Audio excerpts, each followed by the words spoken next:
নম্র থাকবে, ধীর স্থির থাকবে, হঠাৎ খেপবে না। হঠাৎ আর নিরাশ জীবনের এটা সাথী। হঠাৎ নিরাশ হয়ে লাভটা কি? হঠাৎ নিরাশ আসবে, আর পাচ্ছি না, ভালো লাগে না, ছেড়ে দেবো, এগুলো কিচ্ছু হবে না, এই জীবনের সাথী। এ করে তো তুমি মৃত্যুকে রোধ করতে পারো না। মৃত্যুকে যদি রোধ করতে পারতে এইসব বলে, তাহলে আমি কিছু বলতাম। কোনো কথা বলে মৃত্যুকে রোধ করতে পারবে না। এক একদিন চায় ওই ট্যাক্সির মিটার ওঠে, টুক টুক টুক করে মিটার তো উঠছে, বাবা তুমি যেমনি যাও তেমনি যাও, মিটার তোমাকে ছাড়ছে না। আমাদের জীবনের চলার পথের মিটার কিন্তু উঠে যাচ্ছে। এর মধ্যেই যা কাজ করার করে নাও, আর কিন্তু সময় থাকবে না। এই হায় হুতাশ, দুঃখ, ব্যথা, ভালো লাগে না, ওখানে যাবো না, সেখানে যাবো না, সব ছেড়ে দেবো, কি ছাড়বে? ছেড়ে তো চলেই যাবে। তার মধ্য দিয়ে যে সুর যন্ত্রটা বাজাবার জন্য যে সুরটা দিয়েছি কানে, অনেকেই তো পড়তে পারবে না, কাগজ দিয়েছি, পড়ে নেবে, জেনে নেবে, শুধু টক টক করে পেন্ডুলাম ঘোরে না, আর কাটা, মিনিটের কাটা, সেকেন্ডের কাটা, ঘন্টার কাটা ধান ধান ভেজে উঠছে। ওই বেচারার কাম কিছুই নেই, বেচারে কিছুই জানে না, টক টক টক টক বেজে উঠছে। তোরা বাজিয়ে তোলো তোমাদের মহামন্ত্রে সুর, সেইভাবে সারা গ্রাম সারে চালা যাবে। আপনি দেখবেন সুর ভেজে উঠবে, সারা দেবে, ফুটে উঠবে।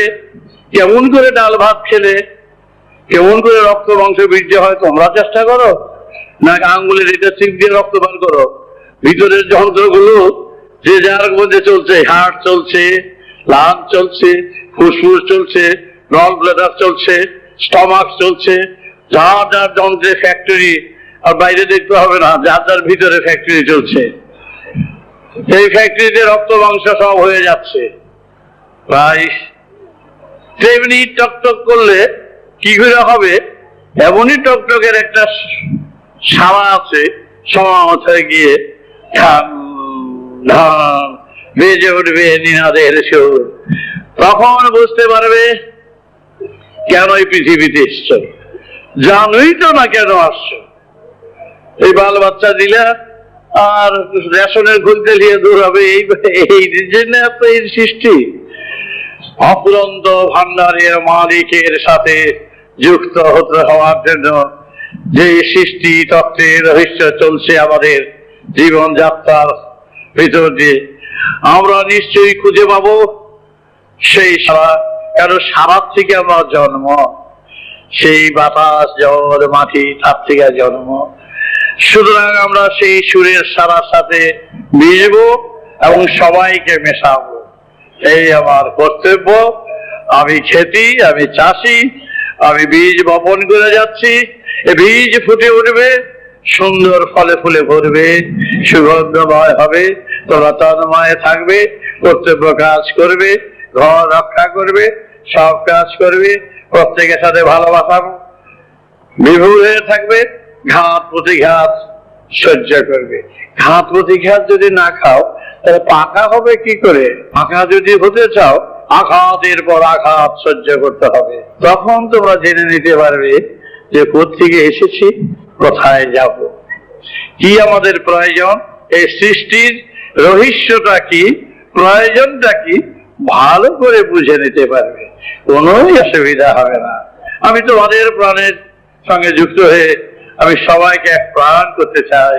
চলো আমরা সবাই, আমার গাড়িতে, আমার বগিতে সবাইকে ভরবো। আমরা সবার মন নিয়ে এক মন করে আমরা উড়ে যাব অনন্ত বিশ্বের সুরের সারা। দেখি সূর্যের মতন ঘুরে ঘুরে, সেও তো আজ থেকে কোটি কোটি বছর এই মহাশূন্যের বুকে ঘুরছে।